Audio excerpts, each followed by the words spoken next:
Ayo, what's up? Welcome back din sa ating Childhood Bobs TV. Alright, so tayo nagbabalik ulit mga tol, mga babae para sa isa na namang reaction video at ngayon ay pag-uusapan natin itong video mula sa channel ni Pinoy Mystery Channel. At sabi nga niya dito mga tol, no, bakit kaya hindi na makakabangon ng China? Minalas na, no? Yan. Yan ang ating alamin at pag-uusapan at gagawa ng reaksyon. Siyempre, bago ang lahat, please don't forget to subscribe. Kung bago ka pa lang po dito sa ating channel, pa-click naman po ang subscribe button dyan at ang notification bell para ma-update kayo sa mga latest video uploads natin. Alright? At kagaya po ng dati, sa mga patuloy na nakasuporta dito sa ating channel, sa mga subscribers natin dyan, maraming salamat sa inyo. 1 view, 1 like po sana. Maraming salamat po. Alright? So, huwag na natin patagalin. Umpisahan na natin to mga tol pa ating pag-usapan ng video na to. Let's go.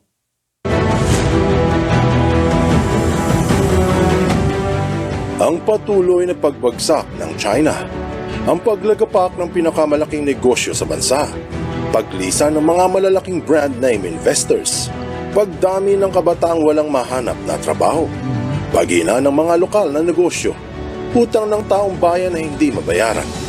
Ilan lamang ito sa mga dahilan ng paghina ng kanilang ekonomiya. Gayunpaman, lahat ng bansa sa mundo ay may panahon kung saan ay nararanasan ng paghihirap. Subalit siguradong magugulat ka sa malalaman mo na ayon sa mga eksperto, ang unti-unting pagbagsak ng China ay hindi katulad ng iba. Wala itong lifeline o walang solusyong nakikita para makaahon sa hirap. Mayroong mga naniniwala at marami din namang naghihinala. Ang tanong, totoo ba? Bakit kaya wala ng solusyon to mga tol ang pagbagsak ng China? Alamin natin yan, no?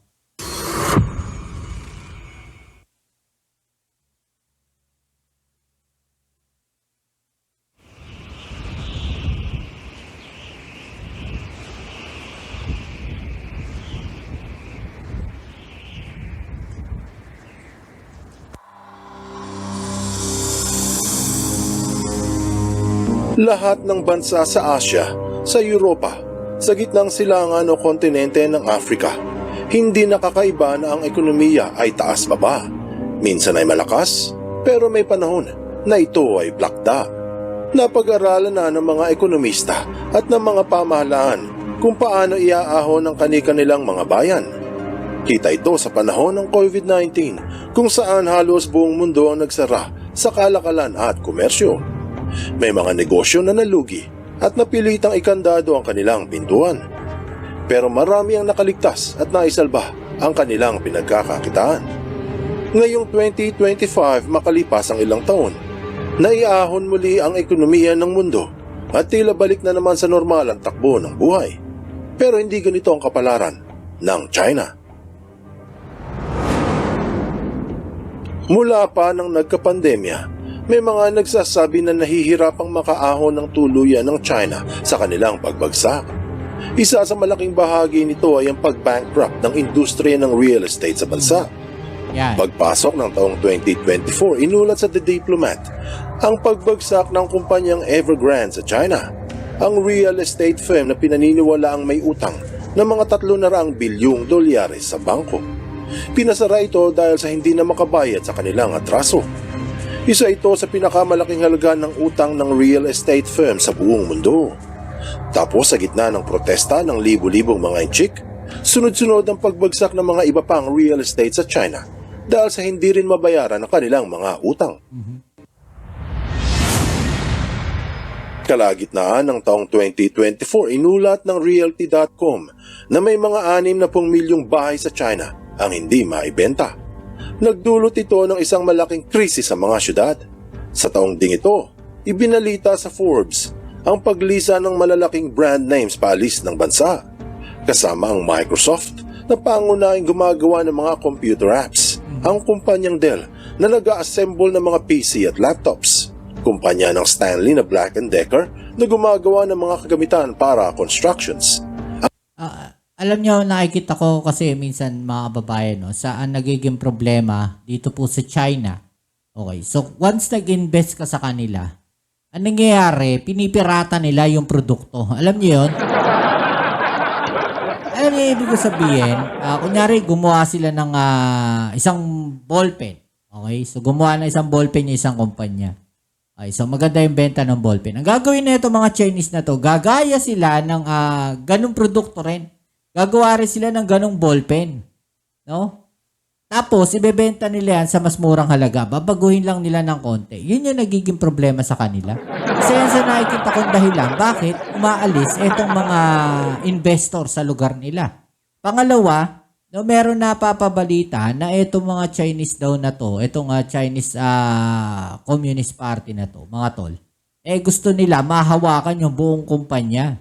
Pangalawa, doon sa kumpanya na yon, no, isa pa na dahilan, doon sa kumpanya na yon na nandiyan dyan, ang gusto na itong mga to, itong mga komunista na to, meron silang tao doon sa mismong kumpanya na yon. At hindi lang basta tao, mga tol, pagkakaalam ko, yung tao na yon dapat may mataas na posisyon doon sa kumpanya. Aba, sino ba naman kumpanya ang papayag ng ganon? Diba? Kahit naman ikaw, kumpanya mo, tapos nag-invest ka doon sa ano na yon, sa kumpanya na yon, no, sa bansa na yon. Tapos ang mangyayari, may tao sila na mag-ano ron, parang nagmamatsyag sa inyo sa bawat galaw ninyo, nakakatakot yun. Ganon kabaliw itong China, mga tol. Ang Blizzard Entertainment na gumagawa ng mga video games katulad ng Warcraft at Diablo, umalis na rin ang IBM ni Bill Gates. Tapos sa Yahoo Finance, inulat na aalis na rin ang Hewlett-Packard o HP, ang Nike, ang Hasbro, ang Intel, Grabe, at marami pang iba. Mga malalaking brand names na walang duday, may ambag sa ekonomiya ng China. Mukhang minamala sa mga komunista noong 2024 dahil bago matapos ang taon, pinahayag sa Trading Economics na ang mga walang trabaho sa China ay umabot na ng 5.1% ng buong populasyon. Napakalaki nito kumpara sa ibang bansa. Pero pagpasok ng 2025, lumala pa ang sitwasyon sa bansa. Dahil buwan ng Pebrero, ibinalita ng The Economic Times na umakyat ng 20% ang mga walang trabaho sa China. Mantakin mo, 20% ng 1.4 bilyong populasyon ay aabot sa bilang ng 280 milyon na katao. Halos doble ng buong populasyon sa Pilipinas. Grabe. Ayon din sa Trading Economics, kumpara sa China, ang walang trabaho sa Pilipinas ay nasa 4.3% lamang. Halos kaparehas lang ng US na ngayong taon ay 4.1%. Ilan lamang ito sa mga dahilan ng unti-unting pagbagsak ng ekonomiya sa China. Pero hindi kagaya ng ibang bansa, tila nahihirapang bumangon ng mga komunista at humantong ito sa pagmanipula ng kanilang currency upang itaas ang halaga ng pera. Ang malubha ay ang iligal na pag-imprinta ng doble-dobling pera ng Central Bank. Inulat ng Sunday Times sa bansang Sri Lanka noong taong 2021 na lumabas ang isang ulat sa ilegal na pag-imprinta ng dobleng 2 trilyong yuan o 314 bilyong dolyares ng China Banknote Printing and Minting Corporation. Sinabi pa sa balita na isang opisyal mismo ang lumapit sa kinauukulan upang i-report ang krimen. Hindi ito peking pera, ito ay legit pero illegal dahil bawal na kopyahin ang mga serial number sa pera. Siyempre, ano pa ang inaasahan? Mariing itinanggi ito ng China. Natural. Aamin ba yung mga yun? At kailan di naman umamin yung China sa mga ginagawa nilang kalokohan.